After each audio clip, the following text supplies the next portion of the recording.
Hi guys, optical கம்யூனிகேஷனில் டிஸ்பர்ஷனை எப்படி measure பண்ணுறாங்க பற்றி டிஸ்கஸ் பண்ணலாம். ஒரு ஃபைபரில் லைட் பல்ஸ் போகும்போது அதோட வித்து சேஞ்ச் ஆச்சுன்னா அந்த பல்ஸ் ப்ராடன் ஆகிறதுக்கு பேர் வந்து டிஸ்பர்ஷன் அப்படின்னு சொல்கிறாங்க.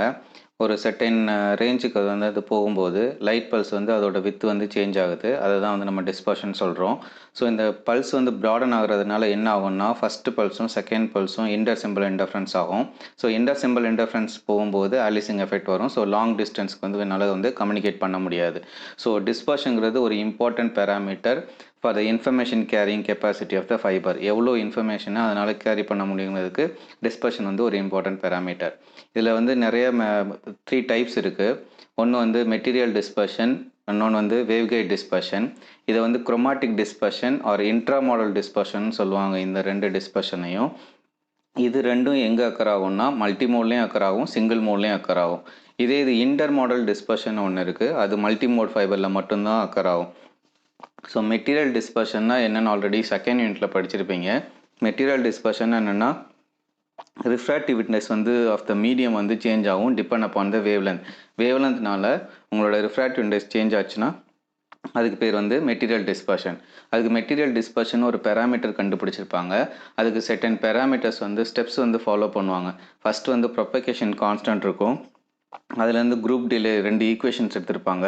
அந்த குரூப் டிலே வந்து திரும்பி வந்து டிஃப்ரென்ஷியேட் பண்ணுவாங்க. அந்த டிஃப்ரென்ஷியேட் பண்ணிங்கன்னா திரும்பி material dispersion delay per unit wavelength கிடைக்கும். அதிலிருந்து நீங்கள் என்ன பண்ணணும்னா ஒரு ஆர்எம்எஸ் பல்ஸ் வித் ப்ராடனிங்கில் கொண்டு போய் சப்ஸ்டியூட் பண்ணிங்கன்னா ஃபைனலாக மெட்டீரியல் டிஸ்பர்ஷன் பேராமீட்டர் இந்த ஈக்குவேஷன் உங்களுக்கு வந்து கிடச்சிருக்கும். இதே இது வேவ்கைட் டிஸ்பர்ஷன் என்னென்னா variation of group velocity as a function of wavelength. Group velocity வந்து வேவ்லென்த்னால சேஞ்ச் ஆச்சுன்னா இன் அ பர்டிகுலர் மோட், அது ரொம்ப இம்பார்ட்டன்ட். அதனால தான் இது வேவ்கைட் டிஸ்பர்ஷன் சொல்கிறோம். ஒரு பர்டிகுலர் மோடில் குரூப் வெலாசிட்டி சேஞ்ச் ஆகுது ஃபங்க்ஷன் ஆஃப் தி வேவ்லென்த் அப்படின்னா அதுக்கு பேர் வந்து வேவ்கைட் டிஸ்பர்ஷன். இதுக்கு என்ன ஸ்டெப்ஸ்லாம் ஃபாலோ பண்ணியிருப்பாங்கன்னா ப்ரொபகேஷன் கான்ஸ்டன்ட் இருக்கும், அதை வந்து குரூப் டிலே ஃபார் வேவ்கைட் டிஸ்பர்ஷனில் கொண்டு போய் சப்ஸ்டியூட் பண்ணுவாங்க. வி நம்பர்னு ஒரு நார்மலைஸ்ட் ஃப்ரீக்வன்சி ஃபார்முலா இருக்கும், அந்த ஃபார்முலாவையும் டிரைவ் பண்ணிவிட்டு ஆர்எம்எஸ் பல்ஸ் ப்ளாட்டிங்கில் இது ரெண்டையும் சப்ஸ்டியூட் பண்ணி ஃபைனலாக வேவ்கைட் டிஸ்பர்ஷன் பேராமீட்டர் கண்டுபிடிச்சிருப்பாங்க. ஸோ இது ரெண்டு டிஸ்பர்ஷனையும் தான் நம்ம குரோமாட்டிக் டிஸ்பர்ஷன் ஆர் இன்ட்ராமாடல் டிஸ்பர்ஷன் அப்படின்னு சொல்கிறோம். அடுத்து பார்த்தீங்கன்னா இன்டர்மாடல் டிஸ்பர்ஷன். இது மல்டிமோட் ஃபைபரில் மட்டும்தான் அக்கர் ஆகும். ஸோ மல்டிமோட் ஃபைபரில் பார்த்தீங்கன்னா நிறைய மோட்ஸ் இருக்கும், அந்த ஒவ்வொரு மோடுக்குமே வந்து பல்ஸ் ப்ராடன் ஆகுது. அப்போ வந்து ஒவ்வொருக்கும் என்ன டிஃப்ரென்ஸ் அப்படின்னு கண்டுபிடிப்பாங்க, அதுக்கு பேர் தான் இன்டர்மாடல் டிஸ்பர்ஷன். இங்கே என்ன கண்டுபிடிச்சிருப்பாங்கன்னா பல்ஸ் ப்ராடனிங் கண்டுபிடிச்சி ஒரு ஆர்எம்எஸ் பல்ஸ் ப்ராடனிங் டிலே வந்து கண்டுபிடிச்சிருப்பாங்க. அப்போ ஓவரால் டிஸ்பர்ஷன்னா என்னென்னா குரோமாட்டிக் டிஸ்பர்ஷன் என்னது ப்ளஸ் இன்டர்மாடல் டிஸ்பர்ஷன், அதாவது இன்ட்ராமாடல் டிஸ்பர்ஷன் ப்ளஸ் இன்டர்மாடல் டிஸ்பர்ஷன். இன்ட்ராமாடல் டிஸ்பர்ஷனில் 2 டைப் இருக்குது, waveguide dispersion and material dispersion. அப்போ இந்த 3 டிஸ்பர்ஷனையும் சேர்த்தா தான் உங்களுக்கு ஓவரால் ஃபைபரோட டிஸ்பர்ஷன் வந்து கிடைக்கும். ஸோ இப்போ நான் இதை வந்து மெஷர் பண்ண போகிறேன் அப்படின்னா 2 மெஷர்மெண்ட் டெக்னிக் இருக்குது. ஒன்று வந்து டைம் டொமைன், இன்னொன்று வந்து ஃப்ரீக்வன்சி டொமைன். இந்த ஸ்ட்ரக்சர் ஆல்ரெடி பார்த்துருக்கீங்க, நியூமரிக்கல் எக்ஸ்பெரிமெண்ட்லையும் எக்ஸ்பிளைன் பண்ணியிருக்கிறேன். ஸோ ஃபஸ்ட்டு வந்து ஒரு லைட் சோர்ஸ் இருக்கும், அதை வந்து மோனோக்ரோமேட்ரிக் கொடுத்து ஒரு சிங்கிள் மோடை வந்து பிரிப்பாங்க. ஒரு பீம் ஸ்ப்ளிட்டர் வச்சு ஒரு அவலஞ்ச் ஃபோட்டோ டிடெக்டர் எடுத்து ஒரு சாம்பிள் ரெஃபரன்ஸ் எடுத்துப்பேன். ஸோ இது வந்து என்னோட இன்புட் பல்ஸ். ஸோ அடுத்து வந்து இதை வந்து ஒரு லாங் டிஸ்டன்ஸ் ஃபைபருக்கு நான் ட்ரான்ஸ்மிட் பண்ணுவேன். அகெயின் அவலஞ்ச் ஃபோட்டோ டிடெக்டர் எடுத்து அதை வந்து ஒரு சாம்பிள் ஆசிலோஸ்கோப்பில் கனெக்ட் பண்ணி இன்புட் ஆப்டிக்கல் பவர் பல்ஸ் எவ்வளோ இருந்தது, அவுட்புட் ஆப்டிக்கல் பல்ஸ் இருந்தது. ஸோ ரெண்டும் வந்து ப்ராடன் ஆயிருக்கா இல்லையா, இதை வந்து ஒரு ஆசிலோஸ்கோப்பில் அனலைஸ் பண்ணோன்னா இதுக்கு பேர் வந்து டைம் டொமைன் மெஷர்மெண்ட். ஸோ அப்போது இன்புட் பவர் எனக்கு தெரிஞ்சிருக்கணும், அவுட்புட் பவர் தெரிஞ்சிருக்கணும். ஸோ மெயினாக நம்ம என்ன கண்டுபிடிக்கிறோம், பல்ஸ் வந்து ப்ராடன் ஆச்சா இல்லையான்னு சொல்லிட்டு கண்டுபிடிக்கிறோம்.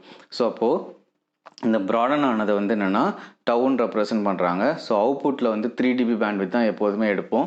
ஸோ அப்போ தான் வந்து கெயின் வந்து கான்ஸ்டண்ட்டாக இருக்கும். ஸோ இதில் அவுட்புட்டில் பார்த்தீங்கன்னா இன்புட்டோட டிலே இருக்குது, ப்ளஸ் இந்த குரூப் டிலேனால பல்ஸ் வந்து ப்ராடன் ஆனதுனால ஒரு டிலே க்ரியேட் ஆகுது. இது ரெண்டும் சேர்ந்தால் தான் உங்களுக்கு அவுட்புட்டோட டிலே. அப்போது ஒரு செர்டைன் வேவ்லென்த்துக்கு நீங்கள் எடுத்தீங்க, ஒரு லென்த் இருக்க ஃபைபருக்கு எடுத்திங்கன்னா அந்த டிஸ்பர்ஷன் எப்படி கண்டுபிடிக்கிறாங்கன்னா 3 dB பேண்ட்வித்தில் square root of output minus, ஏன்னா எனக்கு வந்து டிலே எவ்வளோன்னு கண்டுபிடிக்கணும். ஸோ இன்புட் மைனஸ் அவுட்புட் பண்ணோன்னா டிலே கிடச்சிரும். டிவைடட் பை லென்த்து பண்ணோன்னா எனக்கு பல்ஸ் டிஸ்பர்ஷன் கிடச்சிரும். அப்போது ஃபஸ்ட்டுக்கும் ரெண்டு லென்த் ஃபைபர் எடுக்கிறேன். ஸோ இந்த ப்ராசஸ் வந்து ரிப்பீட் பண்ணுவாங்க டிஃப்ரெண்ட் லென்த் இருக்க ஃபைபருக்கு. அப்போ ஃபஸ்ட்டு ஃபைபருக்கும் செகண்ட் ஃபைபருக்கும் கேபிளுக்கும் உள்ள டிஃப்ரென்ஸ் எடுத்தோன்னா, அந்த டிலே டிஃப்ரென்ஸ் எடுத்தோன்னா டெல் டீன்னு போடுறாங்க. Delay 1 minus delay 2. அப்போ குரூப் டிலே ரெண்டுக்குமே கண்டுபிடிக்கணும் அப்படின்னா del T divided by L1 minus L2. ஏன்னா இப்போ ரெண்டு லென்த் இருக்க ஃபைபர் நான் எடுத்திருக்கேன். ஸோ இதை வச்சுட்டு நான் இதை டிஃப்ரென்ஷியேட் பண்ணோன்னா எனக்கு வந்து குரோமாட்டிக் டிஸ்பர்ஷன் கிடச்சிடும். குரோமாட்டிக் டிஸ்பர்ஷன் என்னது? Material dispersion as well as waveguide டிஸ்பர்ஷனை இதை வச்சு டைம் டொமைன் மெஷர்மெண்ட் வச்சு என்னால் மெஷர் பண்ண முடியும். நெக்ஸ்ட் டெக்னிக் பார்த்தீங்கன்னா frequency domain measurement. So setup எல்லாமே சேம். ஸோ இன்புட் இருக்குது, லேசர் இருக்குது, லென்ஸு கொடுத்து மோனோக்ரோமீட்டர் கொடுத்து ஒரு சிங்கிள் பீமாக கன்வெர்ட் பண்ணுறோம். அதை அவலஞ்ச் ஃபோட்டோ எடுத்துகிட்டு இன்புட் பல்ஸை நான் எடுக்கிறேன். அதே மாதிரி சர்டன் லென்த் இருக்க ஃபைபரை எடுத்து அதோட அவுட்புட் பல்ஸும் வருது. டைம் டொமைன் மெஷர்மெண்ட்டில் என்ன பண்ணிங்கன்னா ஒரு ஆசிலோஸ்கோப் வச்சு அனலைஸ் பண்ணாங்க. ஃப்ரீக்வன்சி டொமைன் மெஷர்மெண்ட்டுக்கு என்ன யூஸ் பண்ணுறோன்னா ஒரு ஸ்பெக்ட்ரம் அனலைஸ் யூஸ் பண்ணுறோம். ஸோ ஸ்பெக்ட்ரம் அனலைசரில் என்ன அட்வான்டேஜ்னா we can store the information. So சிஆர்ஓவில் பார்த்தீங்கன்னா ஜஸ்ட் அதோட வேவ் ஃபார்ம் மட்டும்தான் நம்மளால் பார்க்க முடியும். டியூயல் மோடில் போட்டுட்டு இன்புட் என்ன அவுட்புட் என்ன என்னால் பார்க்க முடியும். இந்த ஸ்பெக்ட்ரம் அனலைசர் கான்செப்ட் போனீங்கன்னா அந்த வேவ் ஃபார்ம் எல்லாத்தையுமே டேட்டாவை ஸ்டோர் பண்ணலாம். ஸோ டேட்டாவை ஈஸியாக வந்து நீங்களால் எடுக்க முடியும், ரெக்கவர் பண்ண முடியும். ஸோ நிறைய டேட்டா ஸ்டோர் பண்ணி என்னால் வந்து ஒன்று அனலைஸ் பண்ண முடியும். That is advantage of spectrum analyser. So spectrum analyser போகும்போது என்ன யூஸ் பண்ணுறாங்கன்னா ஒரு ஃபூரியர் ட்ரான்ஸ்ஃபார்ம் யூஸ் பண்ணுறாங்க.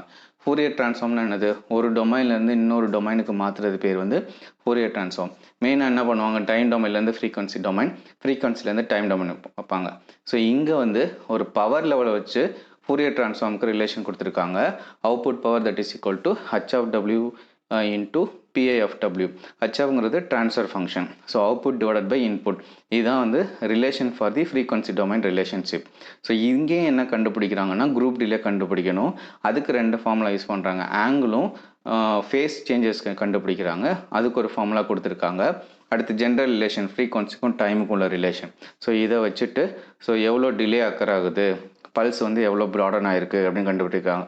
ஸோ டிஸ்பர்ஷன்னா பல்ஸ் எவ்வளோ ப்ராடன் ஆகிருக்கு, அந்த ப்ராடனான பல்ஸோட டிலே எவ்வளோ, இதை கண்டுபிடிச்சோன்னா we can easily calculate the chromatic dispersion as well as the intermodal dispersion.